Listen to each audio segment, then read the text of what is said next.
స్వాగతం చెప్పేటువంటి పద్ధతి నుంచి మొదలుకొంటే గతంలో ఈ సాంప్రదాయం లేదు. ఎవరు కూడా వారికి స్వాగతం చెప్పేటువంటి సాంప్రదాయాన్ని కూడా పాటించేటువంటి పరిస్థితి కాదు. కానీ కాంగ్రెస్ ప్రజాస్వామ్యాన్ని విశ్వసిస్తుంది. ఈ యొక్క డెమోక్రసీలో మనం తప్పకుండా పరస్పరం గౌరవించుకోవాలి. కాబట్టి మనం అందరం కూడా వారికి స్వాగతం చెప్పేటువంటి విషయం లోపల మేము వారికి ఒక రెస్పెక్టబుల్గా మేము ఎయిర్పోర్ట్కి వెళ్ళి స్వాగతం కూడా చెప్పినాం. గౌరవ ముఖ్యమంత్రి గారు వారు పాల్గొన్న అభివృద్ధి కార్యక్రమాల్లో కూడా స్వయంగా పాల్గొనడం జరిగింది. కానీ నేను ఇంతకుముందు చెప్పినట్టుగా కొండంద వెలుకను పట్టినట్టుగా మరి ప్రధానమంత్రి గారు వచ్చి తెలంగాణ ప్రజలకు ఉచిత సలహా ఇచ్చిపోయినాడు. పెట్రోల్ డీజిల్ వాడద్దు, బంగారం కొనద్దు, దాని తర్వాత ఇంకొకటి విదేశీ పర్యటనలు చేసుకోవద్దు, నూనె తక్కువ వాడు అని చెప్పిండే. చాలా పెద్ద సలహా. మనకు ప్రధానమంత్రి స్థాయిలో అటువంటి సలహాలు రావడం సంతోషకరం. కానీ ఆచరణలో కూడా చూపెట్టాలి. వాళ్ళు కూడా అట్టహాసాలకు పోవద్దు, ఆర్భాటాలకు పోవద్దు అన్నప్పుడు ఈరోజే నిన్న చెప్పిన దానికి ప్రధానమంత్రి గారు ఇవాళ వారు మోటార్ వాహనాల ర్యాలీ చూస్తే అంటే ఒక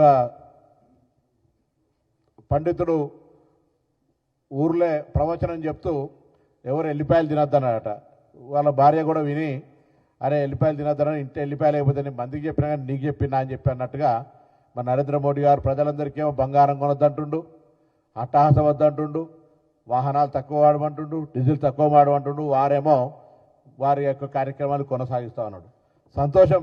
మీరు చెప్పినవన్నీ తప్పకుండా తెలంగాణ ప్రజలు పాటిస్తారు.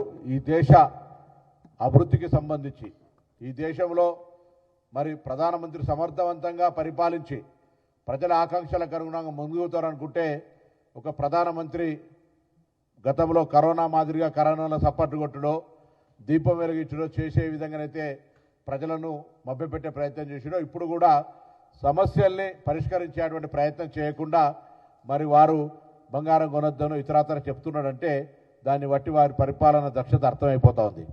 అంతకుముందు నరేంద్ర మోడీ గారు గుజరాత్ ముఖ్యమంత్రిగా, మేము పార్లమెంటు సభ్యుడిగా ఉన్నప్పుడు మన్మోహన్ సింగ్ గారు ప్రధానమంత్రిగా ఉంటే డాలర్ రేటు తగ్గినప్పుడల్లా ప్రధానమంత్రి గారిని అవహేళనగా మాట్లాడేటువంటి వ్యక్తి. పెట్రోల్ డీజిల్ ధరలు పెరిగినప్పుడు అవహేళనగా మాట్లాడేటువంటి వ్యక్తి. సరిహద్దుల్లో ఒకరి తల నరకబడితే సైనికులకు సంబంధించి ఆనాడు ప్రభుత్వం తీవ్రంగా స్పందించిన ఆనాడు అవహేళనగా మాట్లాడితే ఈరోజు భారత భూభాగంలోనే అది అనేక సందర్భాల్లో మన ప్రజల్ని మన సైనికుల్ని చంపినటువంటి పరిస్థితి. పుల్వామా కావచ్చు, మొన్నటి కశ్మీర్ సంఘటన కావచ్చు, దానికంటే ముందు అనేక సంఘటనలలో మన భూభాగంలో వచ్చి దాడులు చేసినటువంటి సమర్థవంతంగా ఎదుర్కోలేనటువంటి అసమర్థ ప్రధానమంత్రి మనవాడు అని చెప్పుకోవడానికే సిగ్గనిపించేటువంటి పరిస్థితి లోపల మన దేశంపై దాడులు జరుగుతున్నాయి అంతర్గతంగా బయట నుంచి వచ్చి. దానికి ఏదో మళ్ళీ సింధూర్ అని పెట్టి ఏదో చేసినామని చెప్పి కప్పిపుచ్చుకోవడానికి కవర్ చేస్తున్నారు. That is your responsibility. దాన్ని కూడా పెద్ద మీరు సాధించడం చెప్పుకునేటువంటి పరిస్థితి చేస్తూ ఉన్న చూడు. ఇది దౌర్భాగ్యమైనటువంటి ప్రచార సరళి అనేటువంటి మాట మనం చేస్తూ ఉన్నాం. ఈరోజు మిమ్మల్ని అడుగుతా ఉన్నాం, ప్రధానమంత్రి గారు మా వీడియోలు ఉన్నాయి, అనేక సందర్భాల్లో వీడికి వచ్చినప్పుడు మీరే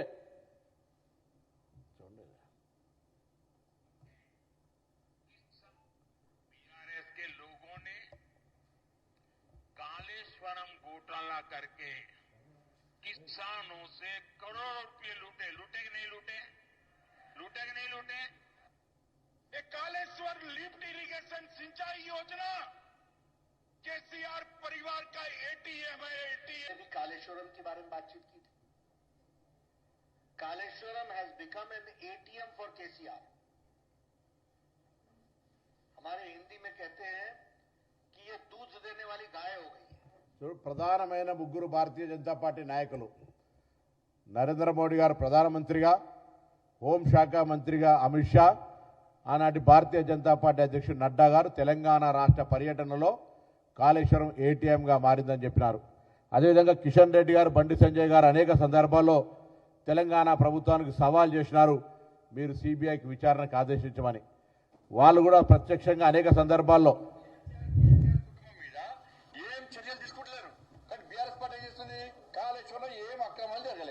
కాంగ్రెస్ పార్టీ ఎందుకు చర్యలు తీసుకోలేకపోతున్నారు? మీకు చర్యలు తీసుకోవడంలో ఉన్నాడు అభ్యంతరాలు ఏంది? తీసుకోకండి, సిబిఐకి కోరండి. సిబిఐకి ఎందుకు కొడతలేరు? కాంగ్రెస్ పార్టీ అధికారం రాకముందు సిబిఐ విచారణ జరపాలన్నారు కదా, ఇప్పుడు మీ అధికారంలోకి వచ్చారు, సిబిఐ విచారణ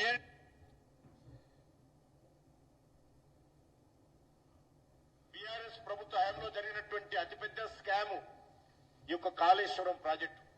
దీనిపైన సిబిఐ దర్యాప్తుకు అంగీకారమా లేదా, కేంద్రానికి ఉత్తరం రాస్తారా లేదా, దోషులను శిక్ష పడాలని కోరుకుంటున్నారా లేదా, లేక మీకు బీఆర్ఎస్ పార్టీకి మజ్లిస్ పార్టీ మధ్యవర్తిత్వం చేసి రైట్. ఇప్పుడు వారు అడిగిన మాటలే నేను అడుగుతా ఉన్నా.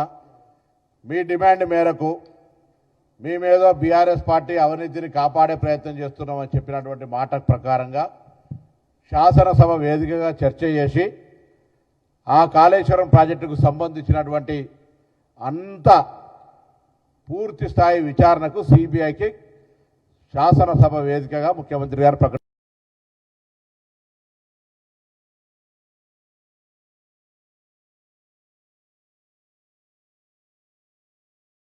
మాట్లాడినటువంటి తెలంగాణ మంత్రులు ఇద్దరు, బండి సంజయ్ గారు కావచ్చు, లక్ష్మణ్ గారు కావచ్చు, కిషన్ రెడ్డి గారు కావచ్చు, ఎంతసేపు పొద్దుగా లేస్తే ఎవడి గోలా వాడిది అన్న సినిమాలన్నట్టుగా మాకు తెలంగాణలో అధికారం రావాలి, మాకు తెలంగాణ అధికారం.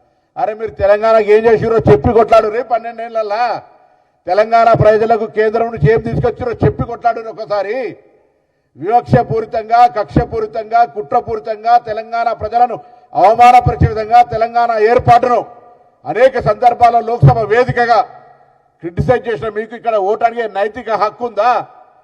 ప్రజలు మొన్నటికి మొన్న జూబ్లీహిల్స్ ఉప ఎన్నికల్లో 3వ స్థానం ఇచ్చి ఎక్కడ కూర్చోటో సూచన సాక్షాత్తు కేంద్ర మంత్రి ప్రాతినిధ్యం వహించిన సికింద్రాబాద్ పార్లమెంట్ పరిధిలో ఉన్నటువంటి సీటును ఎక్కడిచ్చారో చూసినావు కదా. ఇక మీరు మాట్లాడితే ఎట్లా తెలంగాణ నిధులిచ్చినావు? సికింద్రాబాద్ టవర్ సర్కిల్ అంటే రెడీ, ఎక్కడంటే ఎక్కడ చర్చకు రెడీ. తెలంగాణ ప్రభుత్వానికి 12 సంవత్సరాలుగా భారతీయ జనతా పార్టీ 29 రాష్ట్రాలు ఇచ్చే విధానానికి సంబంధించి ఒకే అడుగుతలేం. అది ఫెడరల్ సిస్టమ్లో నేను పన్ను కడుతున్నా, నా పన్నులో నాకు ఎంత శాతం ఇస్తున్నావో, జిఎస్టీ సెంట్రల్ షేర్ ఎంత, స్టేట్ షేర్ ఎంత, ఎవరైనా గ్రామీణ ప్రాంత ప్రజలకు చెప్తే నమ్ముతారు కావచ్చు. నేను కడుతున్న ట్యాక్స్ ఎంత ఈ దేశంకి ఫెడరల్ సిస్టమ్లో, అది నా తెలంగాణ బాధ్యత. ఈ భారతదేశ యునైటెడ్ ఆఫ్ స్టేట్స్లో నా పన్ను నేను చెల్లించే బాధ్యత. కానీ మీరు మాకు దానం చేస్తున్నట్టుగా బియ్యం ఇస్తలేనా, బాత్రూమ్ కడతలేనా? ఎవరిది పైసలు? పైసలు ఎవరి? ఫెడరల్ సిస్టంలో నీకు బాధ్యత లేదా? ఇవాళ దేశంలో 29 రాష్ట్రాలకు అదనంగా కొత్తగా ఏర్పడ్డ రాష్ట్రం నాది తెలంగాణ. నా ప్రజల అవసరాలున్నాయి. ఇన్ఫ్రాస్ట్రక్చర్ డెవలప్మెంట్ కావాలి, ఎడ్యుకేషన్ సిస్టమ్ పెరగాలి, మెడికల్ అండ్ హెల్త్కు సంబంధించినటువంటి ఇన్ఫ్రాస్ట్రక్చర్ రావాలి, జాబ్స్ రావాలి. ఏం చేసిన మీరు? ఇలా ఆయన కాళ్ళ మీద ఆధారపడినటువంటి చంద్రబాబు నాయుడు గారి మీద మాకేం ప్రత్యేకంగా ఆంధ్రప్రదేశ్ సంబంధించి ఎక్కడ వివక్ష లేదు. కానీ వారు ఏం చెప్తే అది ఎక్కడ ఎన్ని నిధులు అడుగుతారు, నిధులు గ్రాంట్ల రూపం లోపల అభివృద్ధికి సంబంధించి చూస్తుంటే తెలంగాణ భారతీయ జనతా పార్టీ అచేతనంగా మామూలు పథకాలైనటువంటి బియ్యం లాంటి పథకాలకు సంబంధించి చెప్పడానికి మాత్రమే డంక బజాయించి కొడతా ఉన్నారే.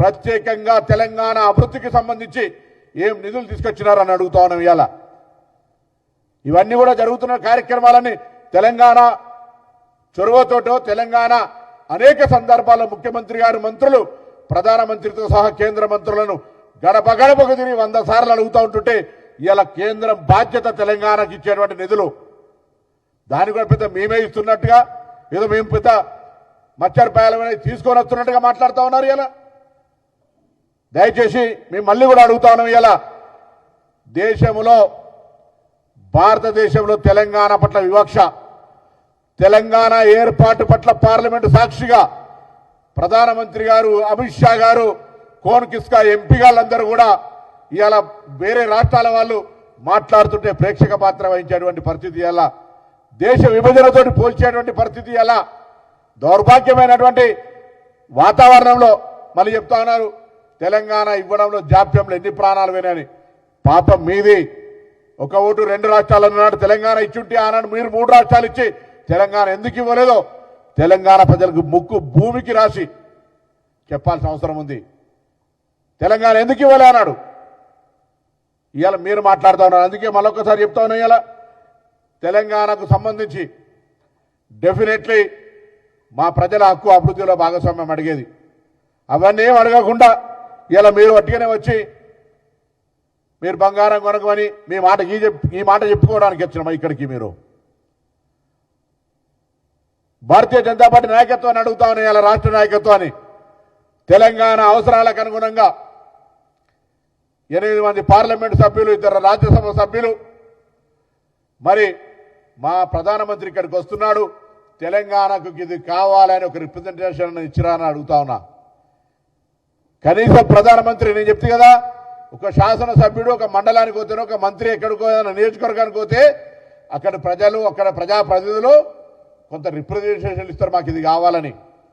కనీసం భారతీయ జనతా పార్టీ నుంచి ప్రాతినిధ్యం వహిస్తున్న నాయకత్వం కనీసం మా తెలంగాణ రాష్ట్రానికి ఇవి కావాలి, మాకు సంబంధించిన మెట్రో రైలు విస్తరణ జరగాలి, మాకు సంబంధించిన త్రిపుల్ కావాలి, మాకు రింగ్ రోడ్స్ కావాలి, రేడియల్ రోడ్స్ కావాలి, మాకు ఇన్ఫ్రాస్ట్రక్చర్ కావాలి, ఇండస్ట్రియల్ గ్రోత్ కావాలి, ఐటీ రంగంలో అభివృద్ధి జరగాలని ఎక్కడైనా మాట్లాడే పరిస్థితులలో ఉన్నారా? ఇవాళ ఆ సోయిందా?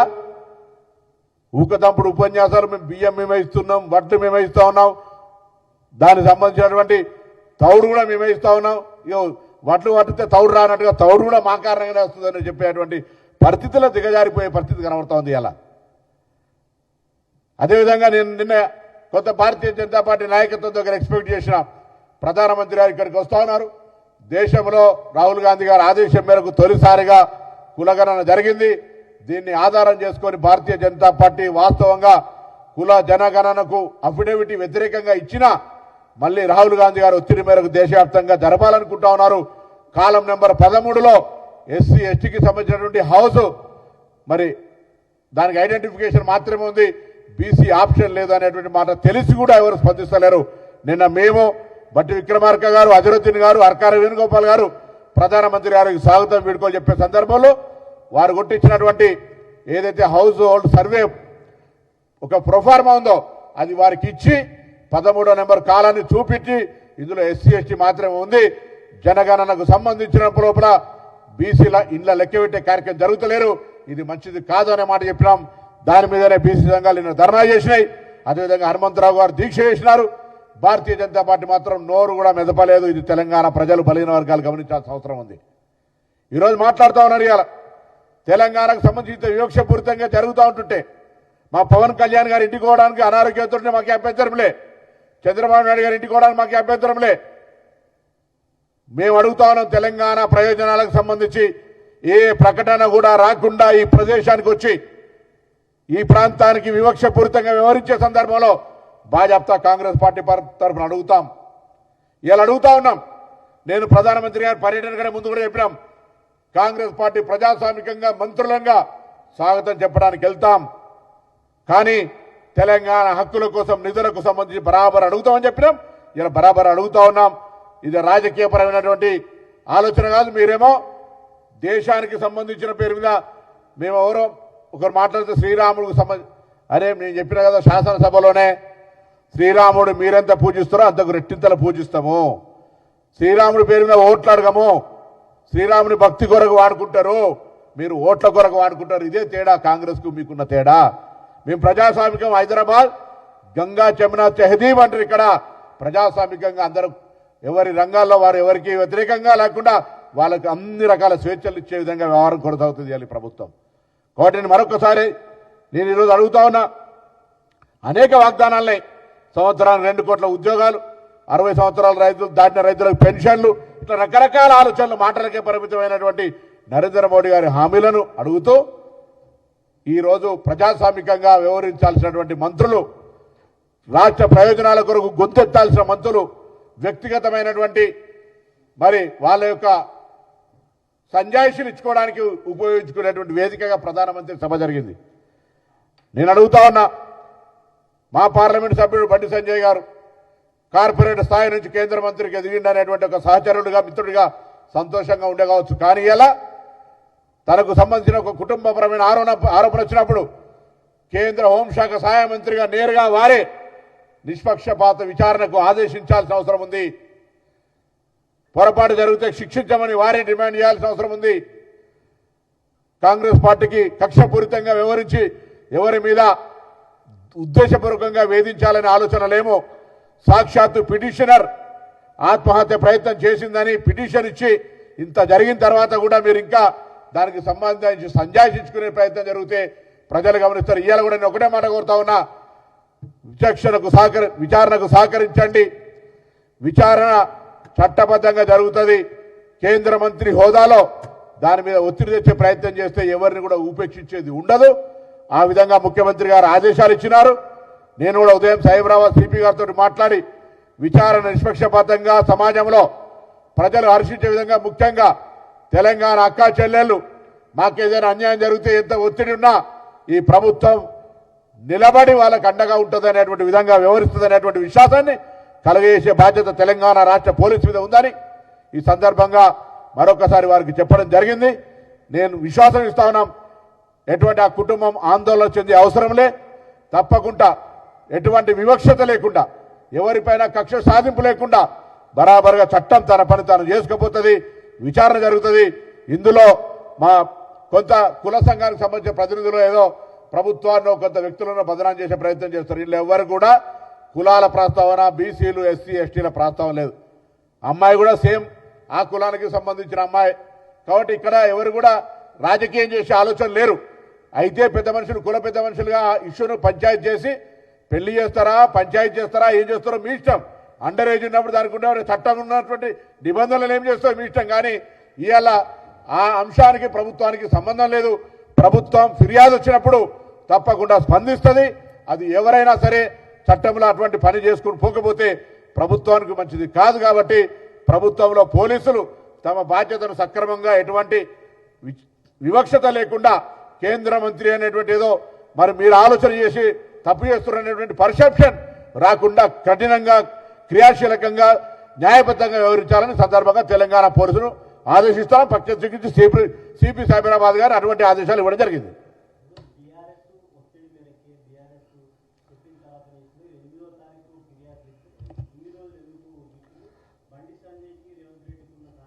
సరే, ఇప్పుడు నేను తుమ్ముతే నీ మీసాలు రాలిపోతే నా తుమ్ము వల్లే రాలిపోయినాయి అనే సామెత ఎవరైనా చెప్పుకుంటారు కావచ్చు. ప్రభుత్వానికి ఎవరి పట్ల ప్రత్యేకించి ప్రేమ, ఆప్యాయత లేదా వివక్షపూరితంగా వ్యవహరించేది లేదా చెప్పినాం. చట్టంలో వాళ్ళ యొక్క బాధ్యతలు వాళ్ళు నిర్వహించాలి. జాప్యం జరిగితే వాళ్ళు దానికి బాధ్యత వహించాల్సి వస్తుంది. ఏ అధికారైనా విచక్షణ చేయాల్సిన అధికారి రేపు ఇక్కడ కాకపోతే దానికి సంబంధించి మహిళలకు సంబంధించి అనేకమైనటువంటి ఫోరాలు ఉన్నాయి. మహిళల పట్ల ఎవరైనా నిర్లక్ష్యంగా వ్యవహరిస్తే సదరు అధికారులు బాధ్యత వహించాల్సి వస్తుంది. ఆ విషయం తెలుసు అందరికీ కూడా. చట్టంలో కొన్ని నేను రాసుకున్నటువంటి దాని ప్రకారం కాదు, కొన్ని చట్టాల్లో ప్రత్యేకించి మహిళల సంరక్షణకు సంబంధించిన కొన్ని నిబంధనలు ఉన్నాయి. ఆ నిబంధనలకు విరుద్ధంగా ఏ అధికారి, ఎంత పెద్ద స్థాయి అధికారి వ్యవహరించినా వాళ్ళు రేపొద్దున శిక్షకు అర్హులవుతారు. కాబట్టి అటువంటి ఎక్కడ ఉపేక్ష, నిర్లక్ష్యం జరగదు.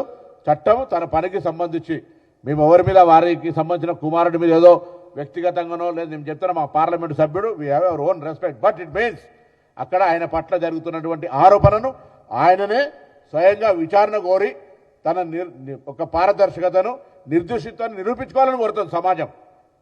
ఆ సమాజం యొక్క ఆలోచనకు అనుగుణంగా హోదాలో ఉన్నటువంటి వాళ్ళు ఇంకా అందరికంటే ముందు వచ్చి నిర్దోషిత్వాన్ని నిరూపించుకోవాలి తప్ప మరి జరిగినటువంటి హిస్టరీ, పాలిటిక్స్, చూస్తున్న సోషల్ మీడియా, లేదా జరుగుతున్న పరిణామాలు, పిటిషన్స్ ఇవన్నీ చూసినప్పుడు వాళ్ళే కుటుంబ పెద్దలుగా లేదా దానికి సంబంధించిన కుల పెద్దలుగా సమాజంలో ఉన్నటువంటి వాళ్ళు వ్యవహారం చేయాలి. చట్టంలో తప్పకుండా నేను మళ్ళీ చెప్తా ఉన్నా, పోలీసులు తమ బాధ్యతను విస్మరిస్తే రేపు వాళ్లకు కూడా తప్పదు పనిష్మెంటు. కాబట్టి దానికి ఎవరికేం సంబంధించిన విషయంలో ఎవరు ఎక్కడ ఉపేక్షించేటువంటి అవకాశమే లేదు, అవసరం కూడా లేదు.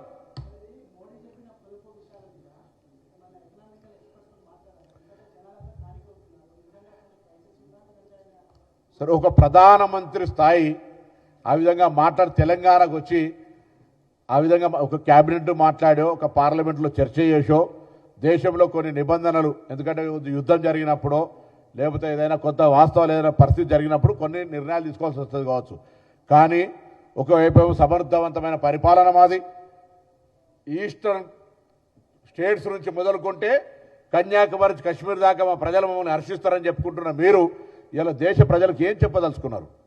మేము బలహీనమైనటువంటి ప్రభుత్వాలు మాయి, భారత ప్రజల ఆకాంక్షలకు అనుగుణంగా నడపలేము. మేము భారతీయ జనతా పార్టీని మీరు గెలిపించడం పొరపాటు. మీరు ఆయన అస్సాం లాంటి దేశంలో, రాష్ట్రంలో కూడా మేము ఈ విధంగా గెలిపిస్తా ఉన్నాం. బెంగాల్ కూడా మొదటిసారి గెలిపించినాం. కానీ మీరు మాత్రం బంగారం కొనద్దు, మీరు మాత్రం డీజిల్ వాడద్దు, మీరు మాత్రం నూనె తక్కువ వాడాలి. ఈ దేశం గందరగోళ పరిస్థితులు ఉన్నది. ఒక ప్రధానమంత్రి మాట్లాడుతూ ఉంటుంటే దాన్ని కూడా ప్రజలకు సంబంధించి కొంత ఒకవేళ మీరు ఎడ్యుకేట్ చేయదలుచుకుంటే కేంద్ర ప్రభుత్వం తరఫున కొన్ని విధానాలు అవి కూడా మీరు ఆచరణలు తీసుకొచ్చి మీరు మాత్రం నిజమని చెప్పినట్టు కదా ప్రవచనంలో ఎల్లిపాయ తినద్దు ఇంటికి పోయినాక ఎల్లిపాయ ఎందుకు వేయలేదని అడిగినట్టుంటే నడవదు. ఎప్పుడు ఏదైతే చెప్తారో అది అమలు చేయాలి ప్రధానమంత్రి గారు. అందరికి ఆదర్శంగా ఉండాలి. ఆదర్శంగా లేకుండా మాత్రం అటుగానే రాజకీయంగా ప్రకటనలకే పరిమితం అయితే ప్రజలు దాన్ని చూస్తూ ఉంటారు. దేశం మొత్తం మొన్న కూడా మీకు తెలుసు ఒక నెలన్నర కింద కరోనా పరిస్థితులు వచ్చే విధంగా ఉన్నాయి అంటే పెట్రోల్ బంకుల దగ్గర ఎట్లా ప్యానిక్ అయినా మీకు తెలుసు. ఇలా పెట్రోల్ ధర ఎన్నిసార్లు పెరిగినా తెలుసు. రేపు ఎలక్షన్ల రిజల్ట్ వచ్చినాయి. ప్రజలు దేశవ్యాప్తంగా ఇక పెట్రోల్ ధరలు ఎప్పుడు వేస్తారని ఎదురు చూసే పరిస్థితులలో ఉన్నారు. నరేంద్ర మోడీ గారు ఎన్నికల కొరకే పనిచేసేటువంటి పరిస్థితులలో ఉన్నారు. ఎన్నికల కొరకు అవసరమైతే ఎక్కడైనా ఎటువంటి క్షేత్రస్థాయిలో ఎటువంటి పూర్తి దిగజారుడుతనానికైనా దిగజారడానికి సిద్ధంగా ఉన్నాడు ప్రధానమంత్రి స్థాయి వ్యక్తి. ఎన్నికల గెలవడమే అటువంటి తప్ప ఇంకొకటి ఈ దేశాన్ని 5 సంవత్సరాలు మీరు పరిపాలించాలి. నాకు ఇంకొక మాట ఆశ్చర్యం అనిపించింది. ఒక ప్రధానమంత్రి స్థాయి నుంచి దేశ స్వాతంత్రం కోసం పోరాడిన కాంగ్రెస్ పార్టీ, దేశ స్వతంత్రం కోసం పోరాడిన అనేక మంది అసూలు బాసినటువంటి కాంగ్రెస్ పార్టీ, స్వయంగా మా నేత ఇందిరాగాంధీ గారు కూడా దేశ ఐక్యత కోసమే ప్రాణాలు అర్పించారు. నేనేం కట్టుకథ వల్లి చెప్పే అవసరం లేదు. ఏ దేశ ఐక్యత కొరకు ప్రాణాలు అర్పించారు. రాజీవ్ గాంధీ గారు ఎందుకు చనిపోయారో మీకు తెలుసు. ఇలా ఎంటా ఉన్నాడు కాంగ్రెస్ పార్టీ ముస్లిం లీగ్ మావోవాది. ఒక ప్రధానమంత్రి స్థాయి మాట్లాడితే ఒక కార్యకర్తగా గ్రామీణ ప్రాంతాల నుంచి వచ్చిన కార్యకర్తగా నీకు మాట్లాడితే ఎక్కడ ముఖం పెట్టుకుంటారని అడుగుతా ఉన్నాయి. అలా ఈ స్వతంత్రం కోసం పోరాడిన పార్టీ దేశంలో ఇన్ని సంవత్సరాలు పరిపాలించి అన్ని వర్గాలకు భారత రాజ్యాంగ ప్రజాస్వామిక ప్రకారంగా మనం రాసుకున్నటువంటి రాజ్యాంగానికి అనుగుణంగా సర్వమతాలను గౌరవించే విధంగా పోతారు. ఎక్కడైనా హిందువులకు సంబంధించిన వివక్ష చూపెట్టబడ్డదా? మేము ఎవరికైనా అత్యంత ప్రాధాన్యత ఇచ్చి ఎక్కడైనా వేరే ఇంకా ఈ దేశంలో 2 ఓట్లు హక్కును కల్పించినామా? అందరికీ సమాన ఓటు హక్కు, అందరికీ సమాన జీవించే హక్కు, అందరికీ సమానంగా మాట్లాడే హక్కు, ఇతరులను కించపరచకుండా ఉండాలనే హక్కు అందరికీ సమాజంలో భారత రాజ్యాంగంలో మనం రాసుకున్న దాన్ని డివేట్ అయి మీరు కదా విభజించి పాలిస్తూ ఉన్నారు. మెజార్టీ ఓట్ల కొరకు మీరు నీచమైన రాజకీయాలను ఒక మతపరమైన దేవుణ్ణి వాడుకుంటుంది మీరా మేమా? ఇలా మీరు మాట్లాడితే మా పట్ల ఎట్లా మీకు చెప్పండి. భారతీయ జనతా పార్టీలో ఉంటేనే హిందువులు, కాకపోతే హిందువులు కాదు అనేటువంటి మాట నేను మరొకసారి తీవ్రంగా ఖండిస్తా ఉన్నా. నేను శాసనసభలో కూడా చెప్పిన, రండి మేము కూడా రోజు పూజిస్తాం అన్నాడు. మంత్రం కూడా చదివినాం. మళ్ళీ చదవడానికి అవి 2 కాక వేరే 10 మంత్రాలు చదవడానికి కూడా సిద్ధం మేము పూజ చేసే సందర్భంలో. ఇలా మీరు మాట్లాడితే ఎట్లా? కాబట్టి దయచేసి నేను మరొక్కసారి భారతీయ జనతా పార్టీ తెలంగాణ నాయకత్వం మాకు శ్రీరాముడే అంటే మేము ఎవరం కాదలే. శ్రీరాముడికి సంబంధించి భద్రాచలం అభివృద్ధి మేము చేస్తా ఉన్నాం, కొండగట్ట అభివృద్ధి మేము చేస్తా ఉన్నాం, బాసర అభివృద్ధి మేము చేస్తా ఉన్నాం, వేములవాడ అభివృద్ధి మేము చేస్తా ఉన్నాం, ధర్మపురి అభివృద్ధి మేము చేస్తా ఉన్నాం, జోగులాంబ అభివృద్ధి మేము చేస్తా ఉన్నాం. ప్రసాద్ పథకం కింద కేంద్రం నుంచి ఏమైనా నిధులు తీసుకొచ్చినారా ఈ రాష్ట్రాలు? వీటికి భారతీయ జనతా పార్టీ అధికారంలో తెలంగాణ దేవాలయానికి 1 రూపాయలు తీసుకొచ్చిస్తురా? మీరు మాట్లాడతారు మరి ప్రతి హిందుత్వం తెలంగాణ హిందువులు గమనించండి. ఇక మీ మాటలకు పరిమితం అయ్యలేం. రండి వేములవాడ రాజన్న దేవాలయం ఏ విధంగా కార్యక్రమాలు కొనసాగుతూ ఉన్నాయో మిగతా వాటికి ఏ విధంగా ప్రణాళికలు వేసుకొని నిధులు కేటాయించి ఇంక్లూడింగ్ కాళేశ్వరంతో సహా గోదావరి పుష్కరాలను ఘనంగా చేయడానికి సంవత్సరం ముందు నుంచి ఏర్పాట్లు చేస్తా ఉన్నాం. భారతీయ జనతా పార్టీ కేంద్రం నుంచి అత్యధికంగా నిధులు గోదావరి పరివాహక ప్రాంతం తెలంగాణలో ఎక్కువ ఉంది కదా, ఇక్కడ ప్రత్యేకించి నిధులు తీసుకొస్తురా? చేతగాని దద్దమ్మలు 8 మంది ఎంపీలు 2 మంత్రులు ఈ గోదావరి పుష్కరాల కొరకు ప్రత్యేకించి 2,000 కోట్లు తీసుకొచ్చి ఈ ప్రజలందరికీ పుష్కర స్నానం చేసేటువంటి విధానమైన ఏర్పాట్లు చేయించండి. అవి చేత కాదు, అది మాట్లాడారు. కేంద్రంలో ప్రధానమంత్రి గారికి వస్తే మా దగ్గర పుష్కరాలు రాబోతా ఉన్నాయి. అదే ఉత్తరప్రదేశ్లో జరిగితే మాత్రం దానికి సంబంధించి కుంభమేళ అన్ని ఏర్పాట్లు చేస్తారు. దక్షిణ భారతదేశంలో జరిగేటువంటి పెద్ద గోదావరి పుష్కరాలు కిలోమీటర్ల పొడవున జిల్లాల వారీగా ఉన్నటువంటి అనేక ఈ పరివాహక ప్రాంతంలో అనేక దేవాలయాలు, వాటి పట్ల మాత్రం ఇక్కడ కూడా మాట్లాడేది భారతీయ జనతా పార్టీ. ఎందుకు వివక్ష? కేంద్ర నాయకత్వం చూస్తే లాగులు తడుస్తానాయా? మా పేరు పడుకుని కాంగ్రెస్ వాళ్ళు నిలదీస్తున్నారని అడగండి, ప్రజలు నిలదీస్తున్నారని అడగండి. మా పేర్లు చెప్పుకొని వాడుకొని వాళ్ళ దగ్గర మేము ముఖం చూపెట్టలేకపోతున్నాం శాసనసభలో బయట అని అడగండి. అది చేత కాదు. నాయకత్వం చూడగానే గజగజవనికే పరిస్థితి. బీసీ హక్కుల గురించి అడిగారు, దేవాలయాల అభివృద్ధి అడిగారు, తెలంగాణ నిరుద్యోగ సమస్య గురించి అడిగారు, తెలంగాణ అభివృద్ధి అడిగారు, హైదరాబాద్ క్యూర్ ఏరియా డెవలప్మెంట్కి అడిగారు. ఇలా మీకు తెలంగాణ మాత్రం అబ్ కీ బార్ అని 10 సార్లు అంటాను. ఏం బార్? ఏం కావాలి? ఎందుకు వస్తుంది మీకు ఇక్కడ తెలంగాణ పట్ల వివక్ష చూపేయడానికి ఎంత అధికారం వస్తుంది? ఏ ముఖం పెట్టుకొని అడుగుతున్నారు అంటున్నా. కాంగ్రెస్ ఎందుకు కాదనుకుంటారు ప్రజలు? నిన్న చెప్తా ఉన్నాడు కేంద్ర మంత్రి బండి సంజయ్, వడ్లు మేమే కొంటున్నాం. ఆయనే అంటాడు మరి వడ్లు కొనుగోలు విఫలమైంది అంటారు. ఈ రెండిట్లో ఏది వాస్తవం మరిగా? ఆయన 2 స్పీచ్లు 2 కంటెంట్లు వచ్చినాయి. వడ్లు కొనడం రాష్ట్ర ప్రభుత్వం విఫలమైంది, వడ్లు మొత్తం మేమే కొంటున్నాం, బియ్యం మేమే ఇస్తున్నాం, తౌడు కూడా వేస్తున్నాం. ఏంది పరిస్థితి? అన్నా అన్నా అన్నా ఏంది ఇది? రాముడు మేమే సనాతన ధర్మం. మేమేమన్నా మనుధర్మం వాడుతున్నాం? మేమేమన్నా మనవాద శాస్త్రం వాడుతున్నాం? మేమేమన్నా మేము భారత రాజ్యాంగాన్ని వాడుతూ ఉన్నాం, ప్రజాస్వామ్యాన్ని వాడుతూ ఉన్నాం, ప్రజాస్వామిక ఒక వ్యవస్థ లోపల మేము పనిచేసే ప్రయత్నం చేస్తూ ఉన్నాం. అది ఆలోచన చేయకుండా ఏది పడితే అది మాట్లాడితే ఎట్లా అని అడుగుతా ఉన్నాం. దయచేసి అర్థం చేసుకోండి. భారత ప్రధానమంత్రిగా తెలంగాణ రాష్ట్ర ప్రయోజనాల కొరకు ఏదో గొప్ప కొద్దిగా లాభం జరుగుతుంది, పెద్దోళ్ళు వస్తే ఈ తెలంగాణ ప్రజలకు సంబంధించి కొంత న్యాయం జరుగుతుంది అనుకుంటే ఇచ్చిపోయినటువంటి ఇంతకుముందు చెప్పిన పెద్ద కోడిగుడ్డు సున్నా ఇచ్చిపోయాడు. మళ్ళొక్కసారి ప్రధానమంత్రి రాష్ట్రానికి వచ్చి మాకు సున్నా ఇచ్చిపోయినందుకు నీ భారతీయ జనతా పార్టీకి నీకు